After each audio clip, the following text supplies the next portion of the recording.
texto, Paulo e Silvano e Timóteo, a igreja dos Tessalonicenses em Deus, o Pai, e no Senhor Jesus Cristo, graça e paz tenhais, nosso Pai e do Senhor Jesus Cristo. Sempre damos graças a Deus por todos vós, fazendo menção de vós em nossas orações, lembrando-nos sem cessar da obra da vossa fé, do trabalho, do amor e da paciência da esperança em nosso Senhor Jesus Cristo, diante de nosso Deus e Pai. Sabendo, amados irmãos, que a vossa eleição é de Deus, porque o nosso evangelho não foi a vós somente em palavras, mas também em poder e no Espírito Santo, e em muita certeza, como bem sabeis, quais fomos entre vós por amor de vós.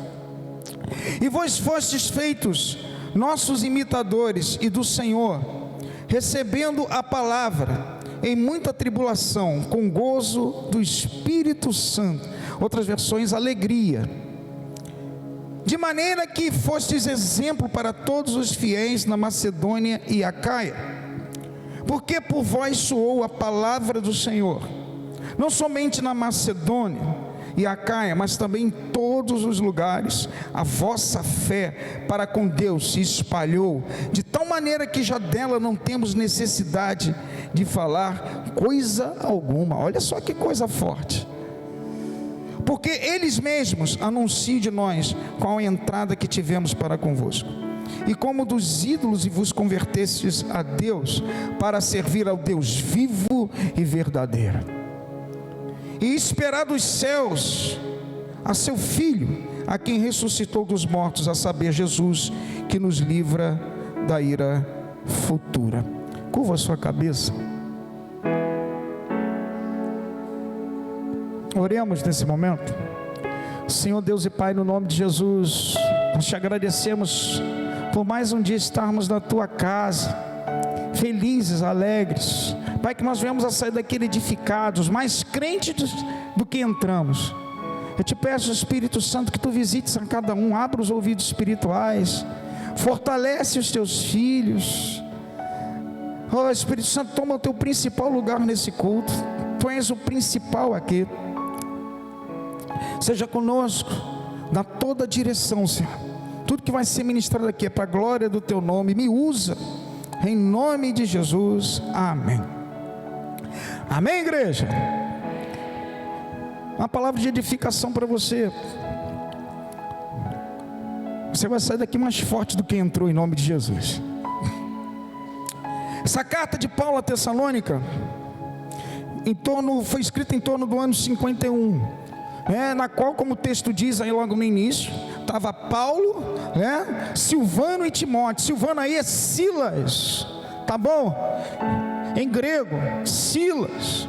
Então Paulo e Silas andavam muito juntos. Eles fundaram essa igreja na sua segunda viagem missionária, chegaram lá, fundaram a igreja. E a igreja essa era composta de muitos pagãos, muitas pessoas voltadas a ídolos, a paganismo. Tinha pessoas pobres e tinha pessoas ricas. Vamos ver isso lá em Atos dos Apóstolos, capítulo 17. Eu vou fazer uma conjectura, você vai ver, para nós entendermos mais o texto. Mas Paulo, ele fora obrigado abruptamente a largar tudo que estava lá e sair correndo. Por quê? Porque existiam judeus invejosos que começou a fermentar no meio do povo, pessoas perversas, e começaram a agitar a multidão, e Paulo teve que largar tudo e sair, porque ele estava correndo risco de vida.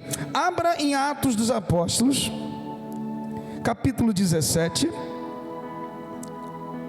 você vai entender.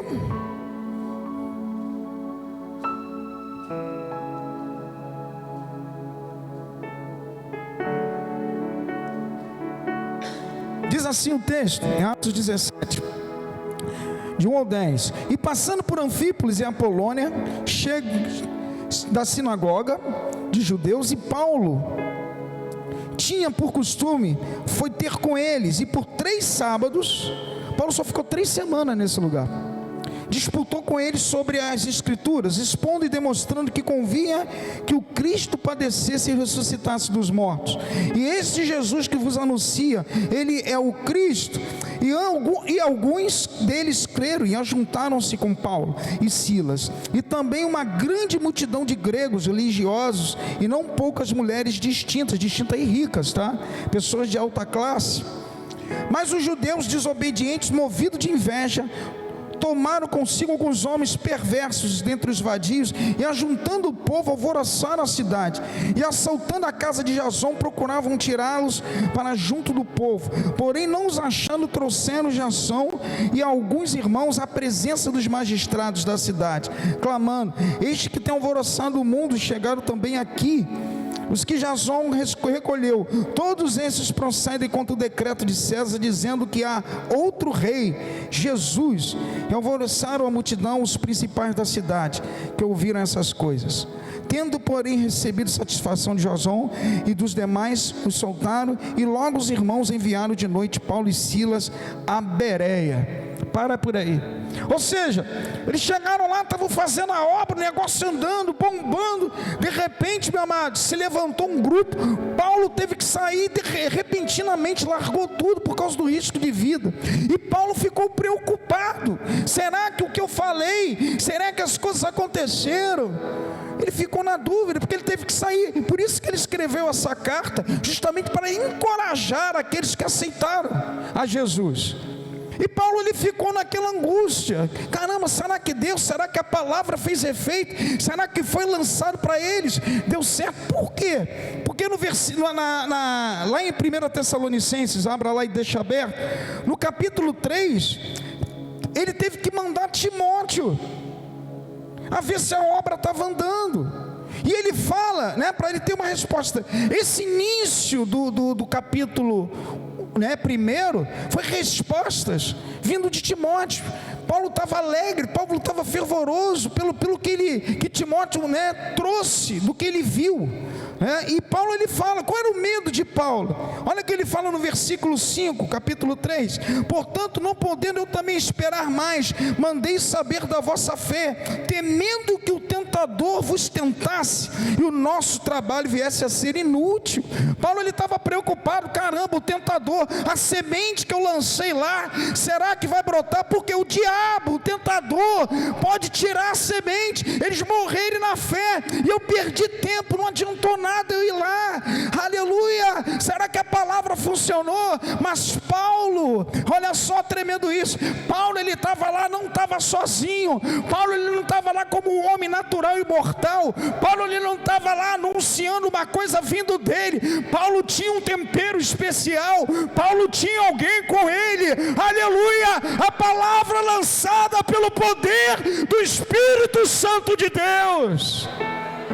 A Bíblia fala bem claro no versículo 5, capítulo 1, aleluia, porque o nosso evangelho não foi a voz somente em palavra, mas também em poder do Espírito Santo. Amado, eu quero falar para você que todo sofrimento, toda pressão, toda dor, toda tribulação que você possa estar passando, aleluia, você pode estar passando situações difíceis, mas o poder do Espírito Santo, se é contigo, vai brotar as coisas. Descansa,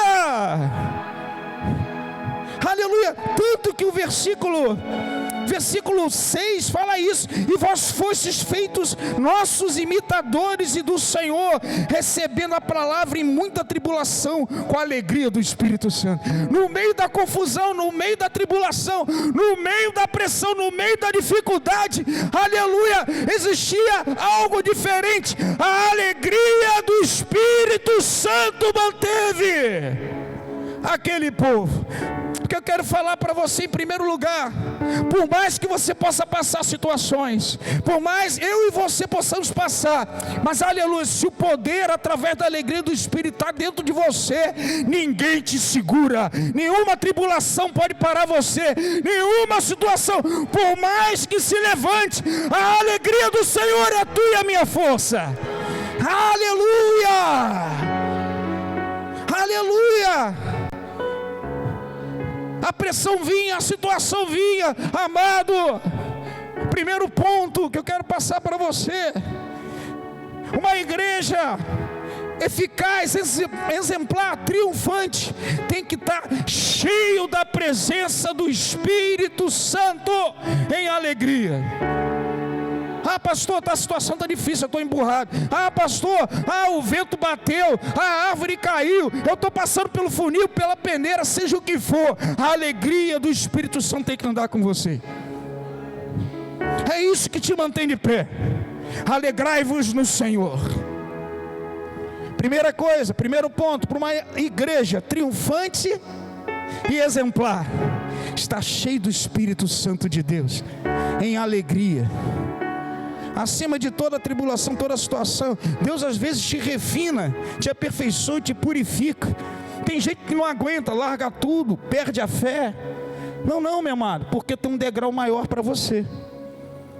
E cada vez mais que você caminha com Jesus, olha essa igreja, estava passando um problema tremendo, mas estava servindo de exemplo para Paulo. Paulo fala aí no texto que ele orava sem cessar, e ele se alegrava pelas qualidades que essa igreja tinha.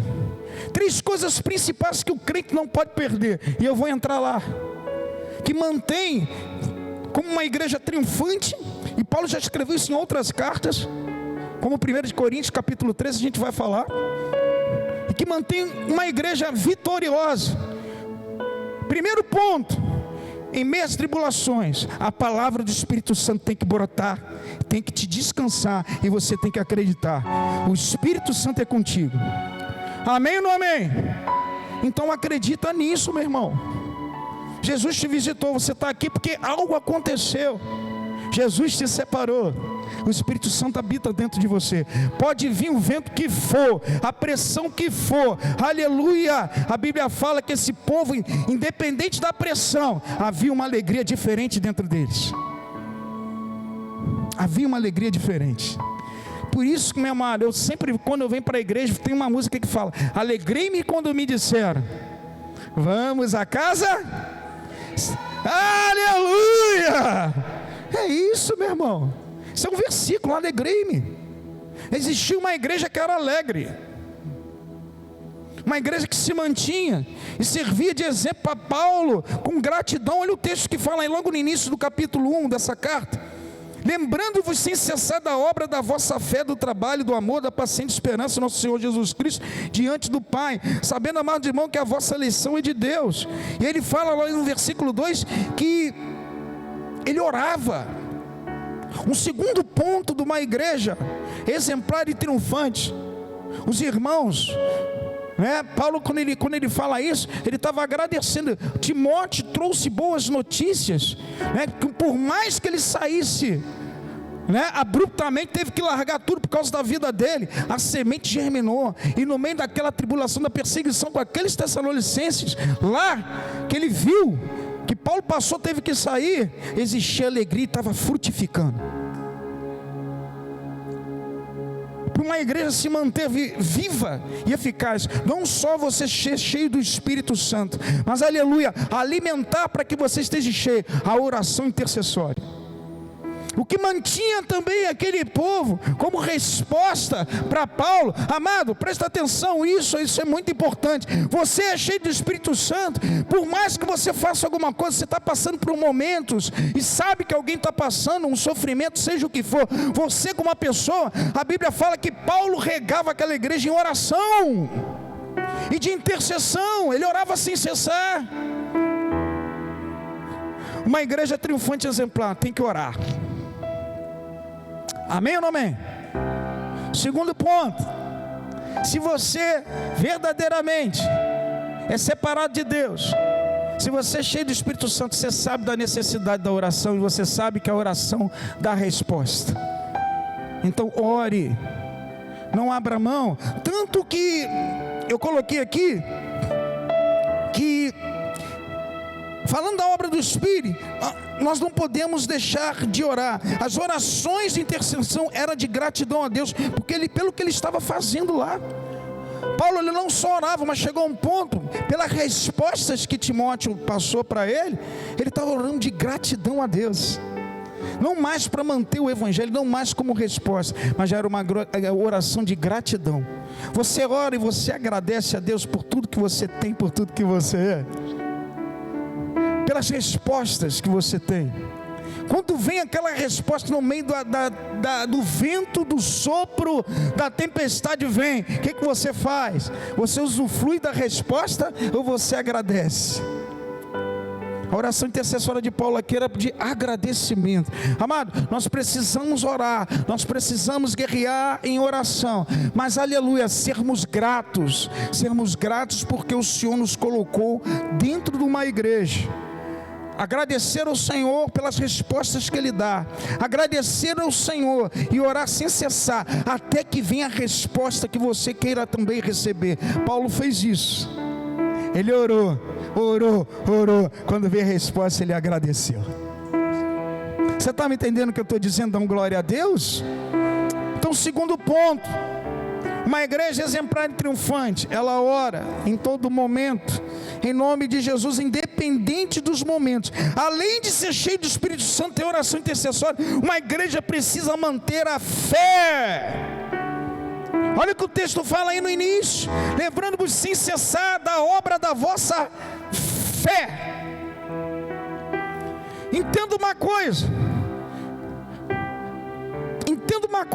a igreja estava passando perseguição e tribulação. Não sei como é que está a tua vida, se você está passando por esse momento, por dor, por sofrimento, por perdas, se você está passando pela peneira, se você está passando pelo funil, se a má notícia chegou, meu irmão, mas você nasceu de novo, o Espírito Santo habita em você, e nós podemos todas as coisas daquele que nos fortalece. Aleluia! Aleluia! Não sei, mas Deus sabe, e a Bíblia fala em nome de Jesus: o que é nascido de Deus vence o mundo, e essa é a vitória que vence o mundo, a nossa fé. Nós vencemos quando temos uma fé operante. Presta atenção uma coisa: a fé não é só para você ser salvo. A fé aqui é exemplo para os outros também, porque Paulo fala que aquilo impactou ele, tamanha fé que aquele povo tinha em meio às tribulações. A tua fé não é só para você, é para mim, você influenciar as pessoas que estão ao teu redor. Está dando para entender? Você tem que compartilhar a fé que você vive e fala, através de exemplos, através dos momentos que você passa, através das pressões. Você está de pé, você é igual aquela palmeira que dobra e volta. As pessoas vão olhar você: caramba, isso eu estou admirando, me faz lembrar da vossa fé. Um apóstolo estava impactado com a fé daquele povo. Você está me entendendo em nome de Jesus?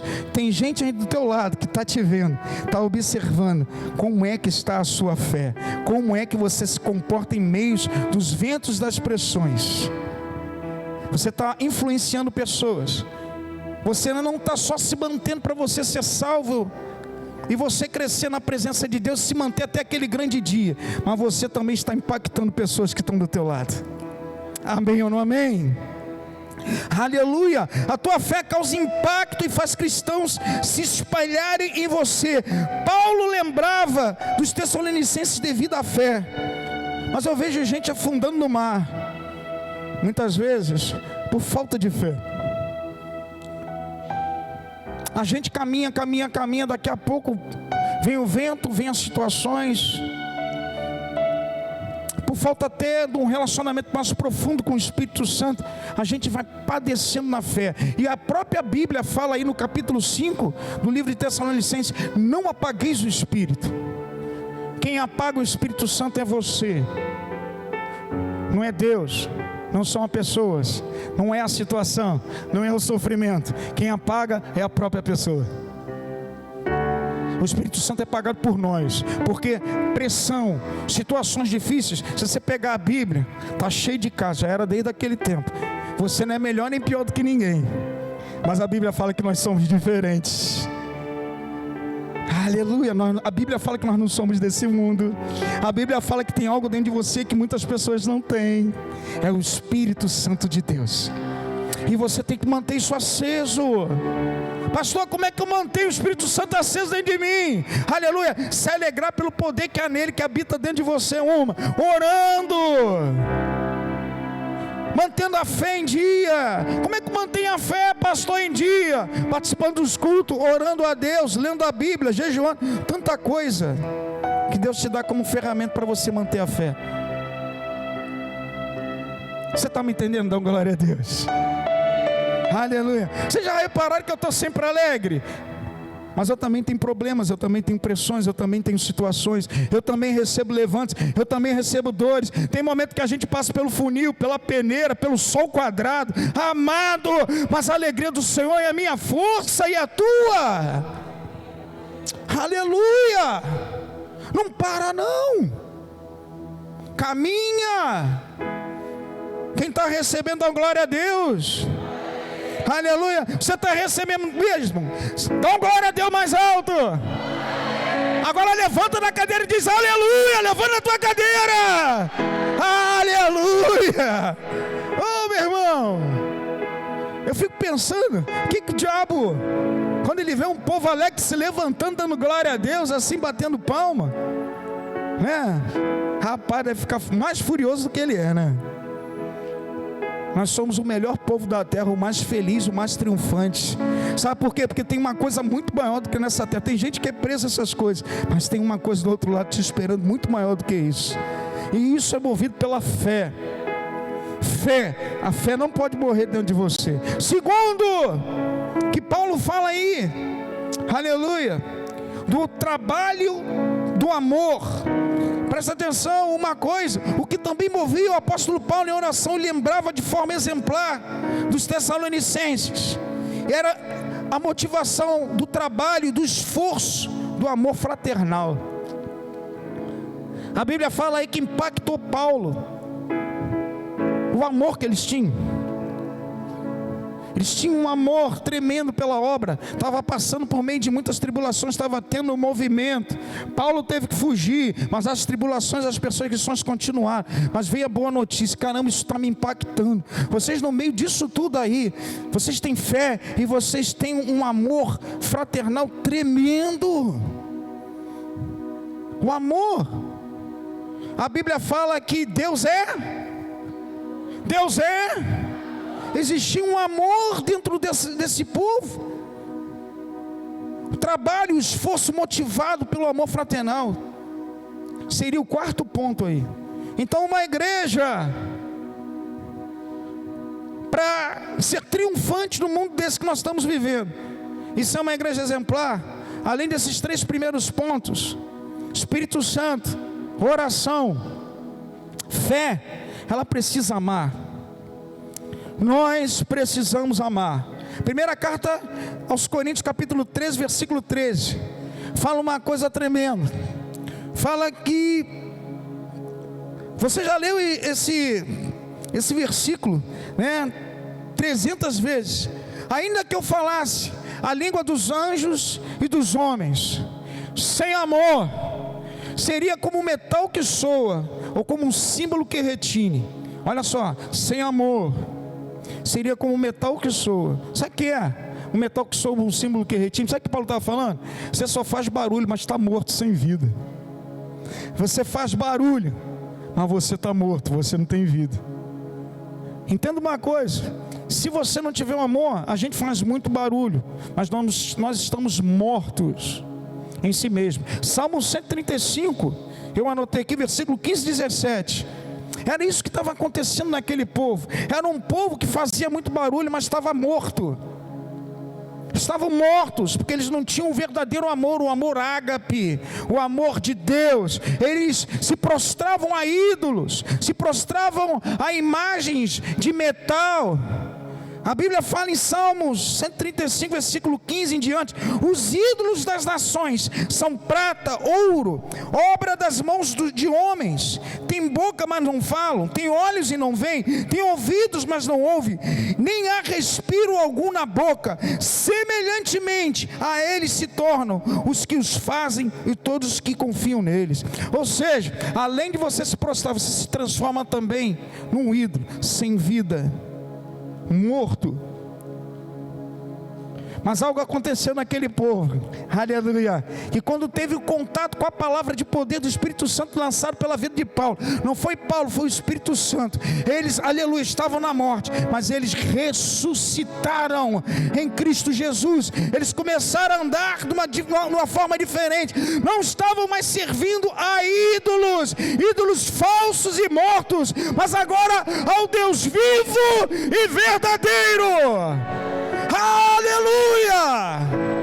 A Bíblia fala: vocês largaram os ídolos, estão agora servindo ao Deus vivo e verdadeiro. Eles tinham vida agora, encontraram o verdadeiro amor, o amor ágape. Agora estavam vivendo uma nova vida, não estavam como metal, morto, sem vida. Quem está me entendendo, dá glória a Deus. Então presta atenção, uma igreja, o povo de Deus, que verdadeiramente vence as coisas do mundo, ele tem que estar cheio do Espírito Santo. Quem apaga é você mesmo. A Bíblia fala que não são as circunstâncias e as coisas. A Bíblia fala que não apagueis o Espírito. Segundo, tem que viver em oração, intercessória em todo momento. Terceiro, a fé. Quarto, o amor fraternal, o trabalho do amor. Amado, quando você tem a fé dentro de você e o amor pela obra de Deus, é isso que mantém de pé, é isso que impacta as pessoas. É isso que impactou Paulo. Por um breve espaço de tempo de 3 sábados, ele deixou uma semente em poder. Ele ficou na dúvida, ele mandou Timóteo lá ver, aleluia. Mas a Bíblia fala que foi pelo poder do Espírito Santo. E quando o poder do Espírito Santo age, meu irmão, oh meu pai, alguma coisa vai acontecer. E aconteceu naquele lugar. Então o amor, meu irmão, não abra mão do amor. Tem 3 coisas que mantêm uma igreja triunfante básica, e nós vemos isso na própria carta de Coríntios, primeira carta aos Coríntios, capítulo 13, versículo 13. Permanece a esperança, a fé, a esperança e o amor. Esses 3, mas o maior de todos é o que estava impactando Paulo aí? Da vossa fé, do trabalho do amor e da paciência da esperança. 3 coisas que fazem você se manter como igreja: fé, esperança e amor. Entenda uma coisa: você pode ser o que for, você pode se achar o bambambam, mas se você não tem fé, primeiro que se você não tem fé, você não é salvo. Você não tem fé, você não acredita. Sem fé você não alcança. A Bíblia fala que sem fé é impossível agradar a Deus. Segundo, sem amor. A Bíblia fala que todas as coisas começaram com amor. Deus amou o mundo de tal maneira que entregou seu Filho. João 3,16. Então você tem que ter amor. E o terceiro item, a esperança. Sabe o que é a definição de esperança? Eu anotei aqui, olha a definição de esperança. Definição de esperança. Esperança é um sentimento de quem vê como possível a realização daquilo que deseja. De novo, esperança é um sentimento de quem vê como possível a realização daquilo que deseja. Está intrinsecamente ligado à fé. Você acredita que aquilo que está no teu coração é possível e vai acontecer. Está ligado diretamente à fé. Uma pessoa sem esperança, meu amado, é uma pessoa morta em si mesma. Porque é uma pessoa que não acredita no dia de amanhã, não tem esperança no dia de amanhã. Como é que você vai viver a sua vida. Se aquilo que tanto você quer, você clama, você não tem esperança de acontecer. Você morreu no hoje. Quem está me entendendo? Uma pessoa sem esperança, meu irmão, é uma pessoa que a vida dela acaba todos os dias, porque ela não acredita no dia de amanhã que vai acontecer. O que nos faz mantermos vivos e alcançar alguma coisa, seja no meio secular, seja no meio da nossa vida espiritual, é a esperança que aquilo que você está buscando vai acontecer. Amém ou não amém? Imagine você viver: não vai dar, não vai adiantar, não vou conseguir. Amado, você não acredita em nada. Se você não tem esperança das coisas, logicamente isso quer dizer que você não tem fé. E se você não tem fé, teu amor vai esfriar. As 3 coisas básicas para uma igreja: fé, esperança e amor. Paulo fala: permanece a fé, a esperança e o amor. Independente do que você venha viver, o impacto da igreja é construído em cima desses 3 pilares, sendo o amor o principal. Quem está me entendendo? Amado, não adianta você ter esperança de alguma coisa se você não tem fé. Não adianta você falar que tem fé se você não tem amor pela obra de Deus e amor a Jesus. Não adianta você falar que tem fé e que ama se você não tem esperança daquilo acontecer novamente, daquilo chegar. A esperança fala sempre naquilo que vai vir. Amada, a minha esperança, a Bíblia fala para nós trazermos à memória aquilo que nos dá.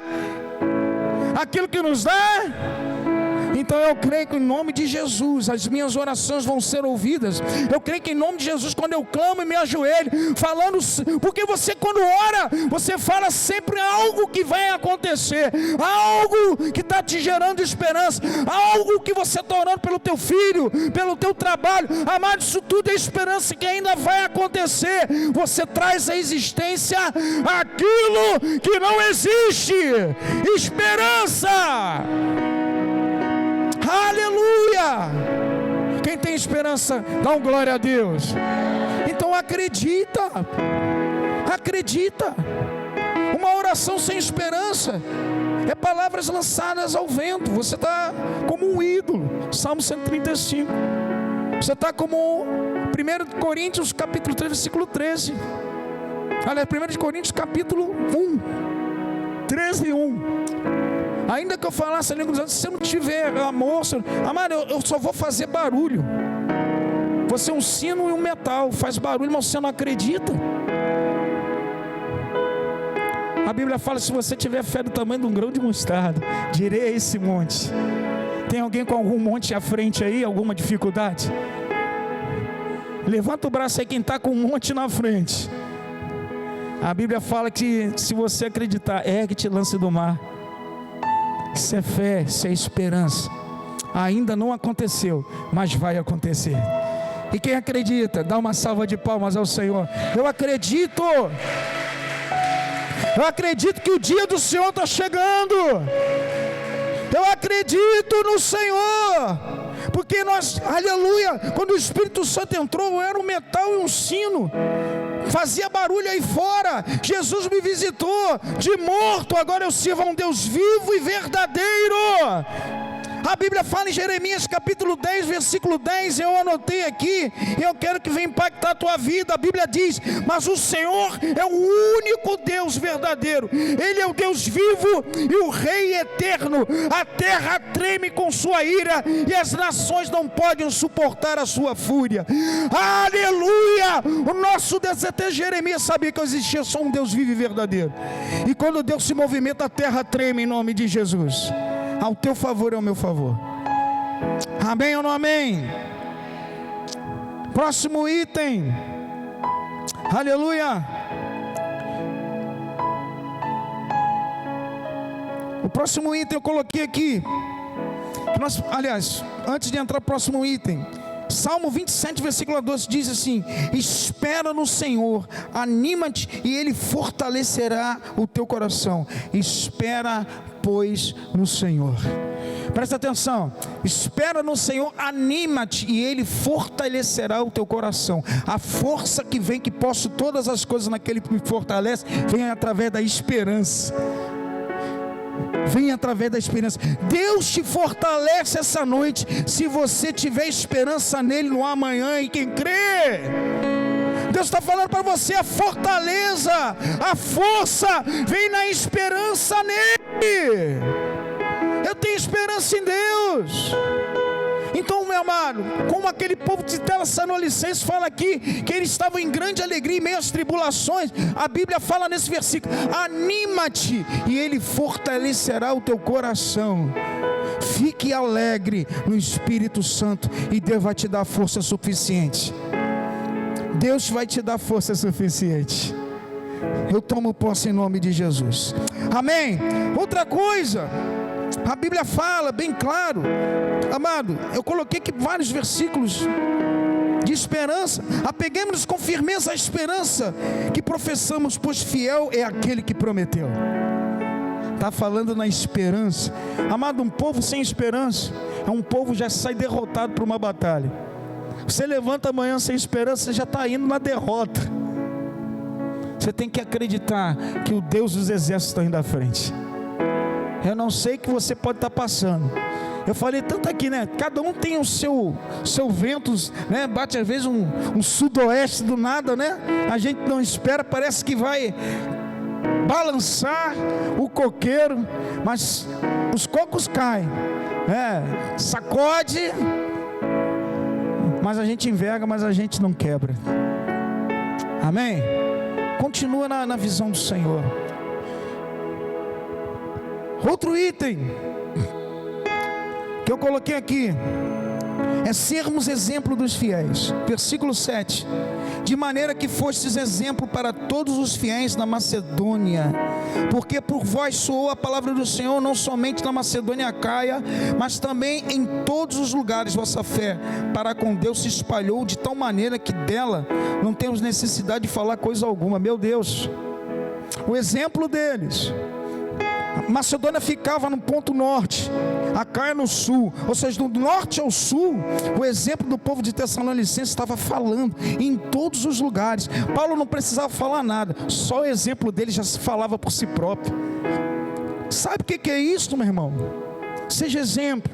Uma igreja triunfante e exemplar, ela é cheia do Espírito Santo, ela ora, ela é cheia de fé, ela tem amor, ela tem esperança e ela quer ser exemplo.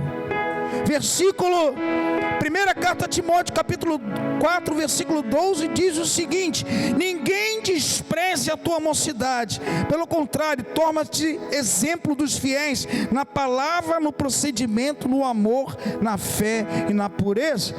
Sabe o que Paulo estava dizendo aí? Que exemplo indifere, é diferente, tá? Não quer levar em conta a idade. Paulo falou isso para Timóteo, que era um jovem.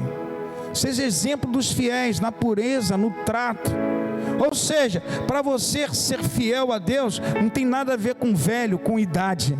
Pode ser qualquer idade, porque tem muito velho que não dá exemplo de nada, e tem jovens aí que estão despontando em exemplo, e muitas vezes nós aprendemos com ele, pelo enquadramento, pela postura, pela disciplina, pela ética, pela conduta dentro da igreja e lá fora. E muitas vezes pessoas que são dentro da igreja de idade não são exemplos. Paulo, ele estava falando isso para um jovem, se eu não me engano ele tinha 17 anos, mais ou menos aqui. Amado, estava indo fazer a obra de Deus. Não, acho que era 25 anos, se eu não me engano. Estou trocando. Seja exemplo dos fiéis. Exemplo de fiel indifere se você tem pouca idade ou muita idade. Assim como você perdeu o Espírito Santo, a tua conduta, o teu exemplo pode impactar todo mundo que está ao seu redor. E isso independente da tua idade, porque Jesus impactou um bocado de coração com 12 anos, ministrando para sacerdotes. Não é a idade, não é o teu tempo de casa, é a tua sede de justiça por amor a Deus, é a tua comunhão com o Espírito Santo, é a tua vivência com Ele. Quem dá glória a Deus, diz amém nesse momento. Dá um glória a Deus bem alto para Jesus. Dá uma salva de palmas para Ele. Tudo isso aconteceu pela palavra de poder no Espírito Santo naquela cidade. E de discípulos se tornaram discipuladores. Da Macedônia cá em todos os lugares, porque eles foram exemplos. Ou seja, eles foram exemplos porque eles foram bem discipulados, aceitaram e passaram para frente. Todo bom discípulo vira um discipulador. Mas como, pastor? Em exemplo dos fiéis. Você está discipulando muitas vezes sem palavras. A tua conduta, a forma como você fala, o teu enquadramento, o teu padrão impacta. As pessoas vão ter que tomar até cuidado quando fala algum palavrão, alguma coisa perto de você. Fala até desculpa, sabe por quê? Independente da tua idade, eles te respeitam pelo teu exemplo. Que Deus abençoe a todos. Eu vou parar aqui por causa da hora. Em nome de Jesus. Dá uma salva de palmas ao Senhor. Vem cá, ministério. 6 coisas para uma igreja exemplar.